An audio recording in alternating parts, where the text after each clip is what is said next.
विद्यार्थियों, आज हम रामधन सिंह दिनकर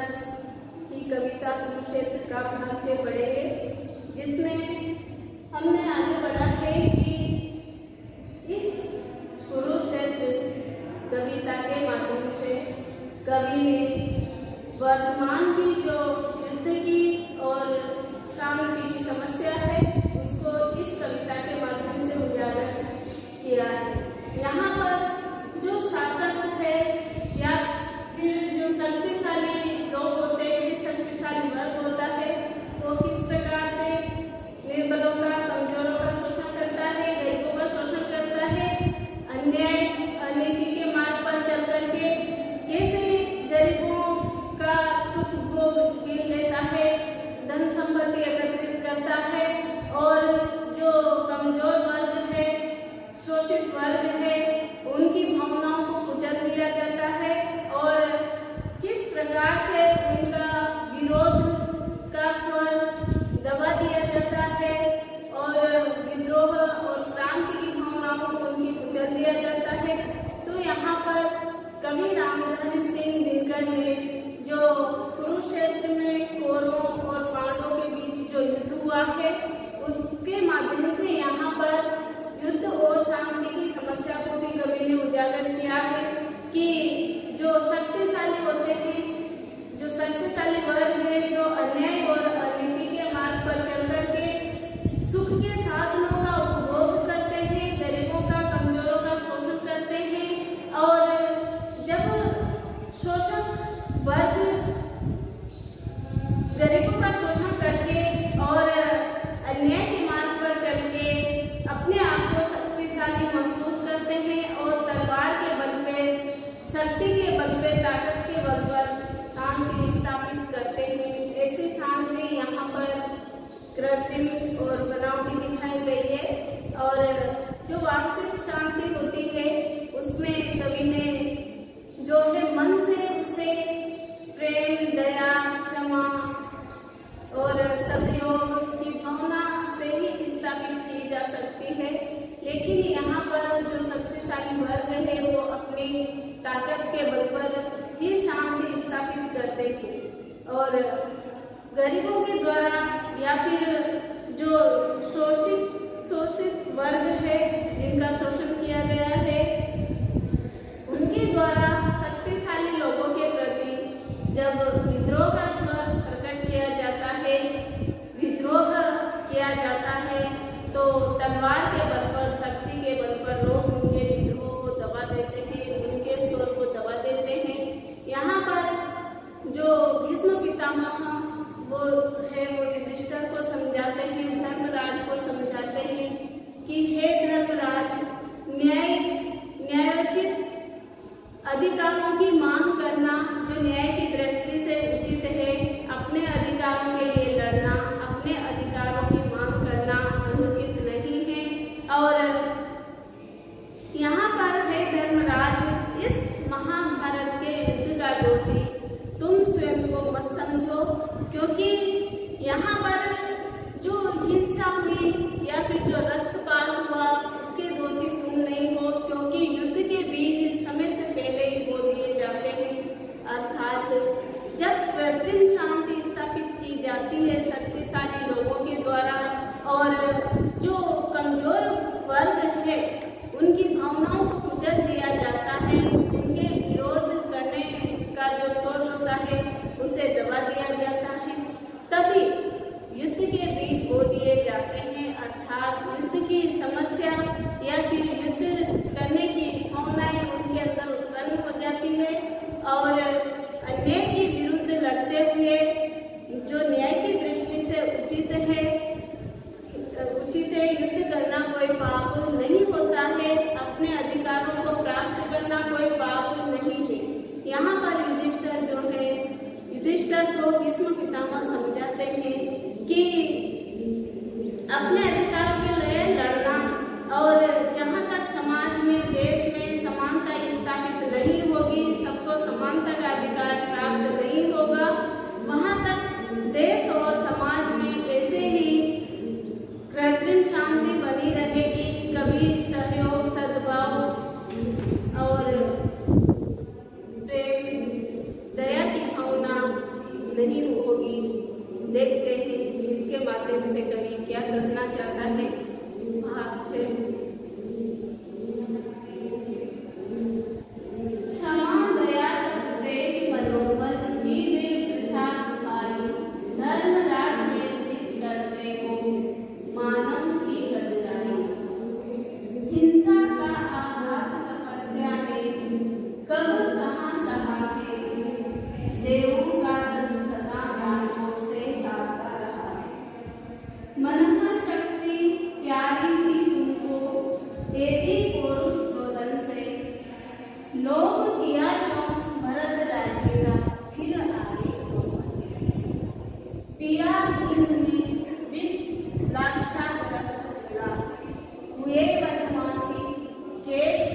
दशा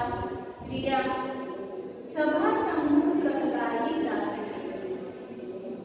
क्षमा दया तप त्याग मनोबल सबका किया सहारा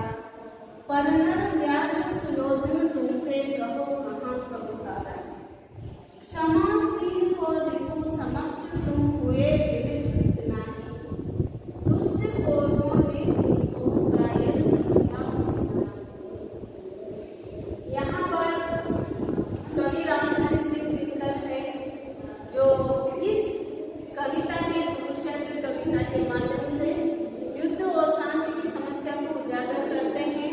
यह वीर रस की कविता है और इसमें बोध गुण है।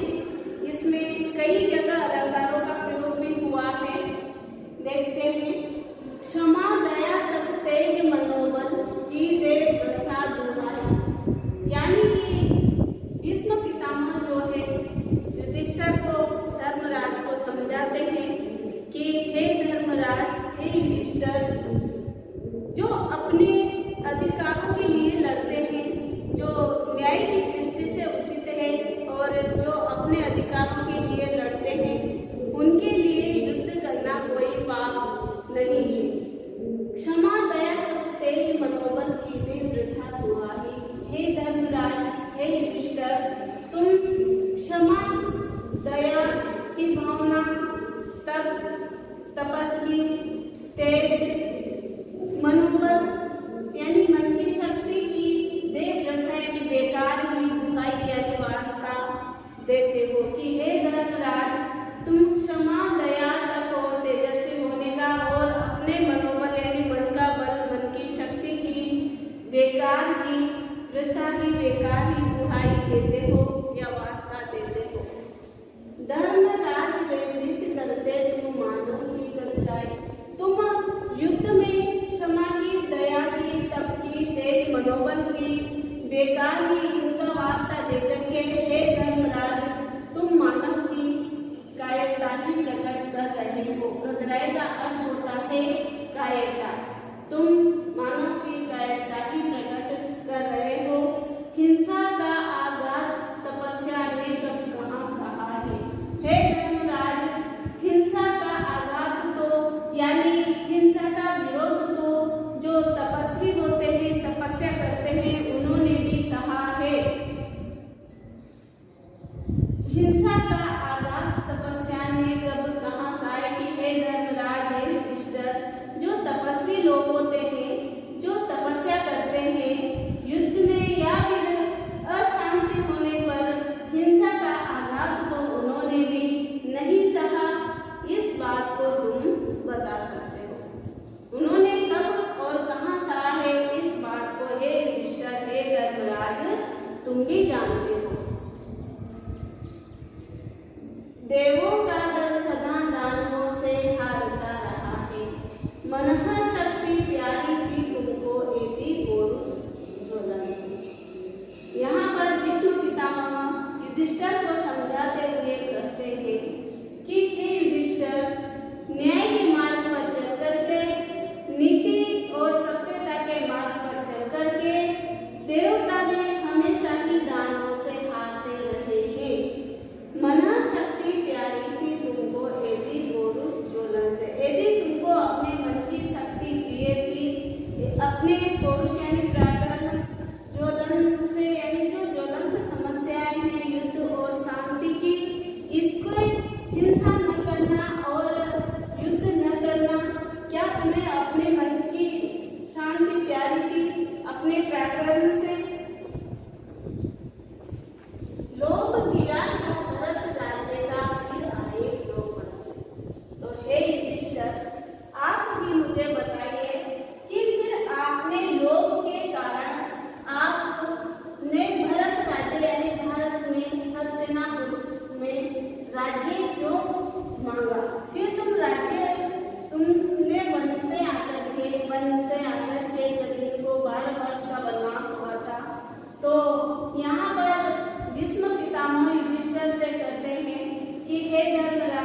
को विष दिया गया था और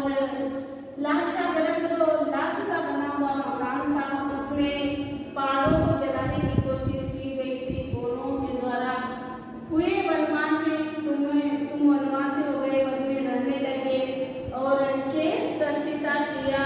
यानी कि द्रौपदी के बाल पकड़ करके खींच करके उसे राज्यसभा में ला करके अपमानित किया गया। सभा सम्मुख कर लाई दासी और सभा के सामने, राज्यसभा के सामने द्रौपदी दासी कहलाई। क्षमा दया तप त्याग मनोबल सबका लिया सहारा। वहां पर हे युधिष्ठिर, हे धर्मराज, तुमने वहां पर न्याय के मार्ग पर चल करके क्षमा दया, तुमने क्षमा के का भाव रखा, दया का भाव रखा, तपस्वी बने और त्यागी बन करके अपनी शक्ति के द्वारा प्रदर्शन नहीं करके अपने वीर पुरुष होने का कर्म दिखा करके तुमने इन सबका सहारा लिया। फिर भी हे युधिष्ठिर, हे धर्मराज, हमेशा से तुम्हारा अपमान हुआ है और तुम पर अत्याचार ही किए गए हैं, यानी कौरवों के द्वारा तुम पर अत्याचार ही किए गए हैं। वह फिर भी तुम्हें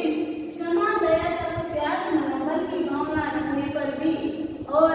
न्याय के मार्ग पर, नीति के मार्ग पर चलने पर भी विष्णु को जगत दे दिया गया है और जिस ग्रह में आप निवास कर रहे थे उस लाख के बने हुए मकान को जलाने की कोशिश की गई और द्रौपदी केस दर्शिता जो है, यानी द्रौपदी के बाल पकड़कर खींच करके उसे सभा में, राज्यसभा में अपमानित किया गया।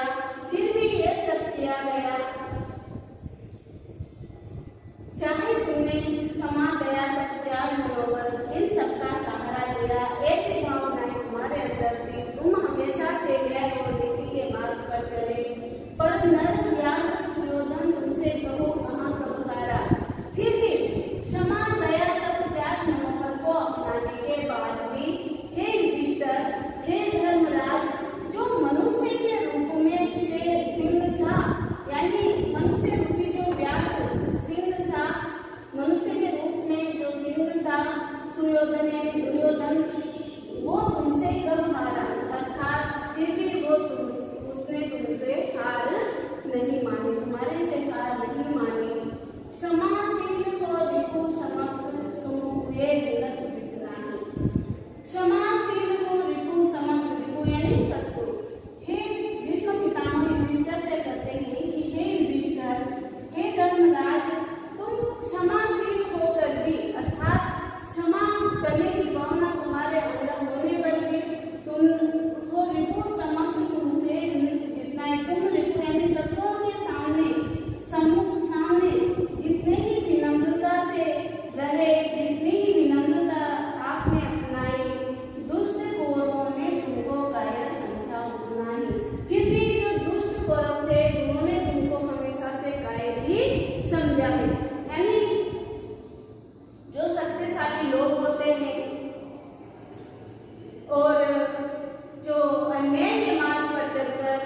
जो लोग अन्याय के मार्ग पर चलकर, अनीति के मार्ग पर चलकर अपने साम्राज्य का विस्तार करते हैं, वो जो न्याय के मार्ग पर चलने वाले हैं, जो नीति के मार्ग पर चलने वाले हैं, हमेशा से उनका अपमान ही करते हैं और उन्हें हीन दृष्टि से देखते हैं। यहाँ पर भी भीष्म पितामह जो है युधिष्ठिर को यही समझाते रहे कि हे युधिष्ठिर, हे धर्मराज, आज तक तुम न्याय के मार्ग पर चले, नीति के मार्ग पर चले और तुमने कभी भी कौरवों के साथ अन्याय नहीं किया। फिर भी कौरवों ने तुम्हारी इस भावनाओं को नहीं समझा और तुम्हें हमेशा से तुम्हारे अंदर क्षमा की, दया की, प्रेम की, त्याग की भावना होने पर तुम्हें कायर हमेशा, तुम्हें जो है कौरव हमेशा कायर ही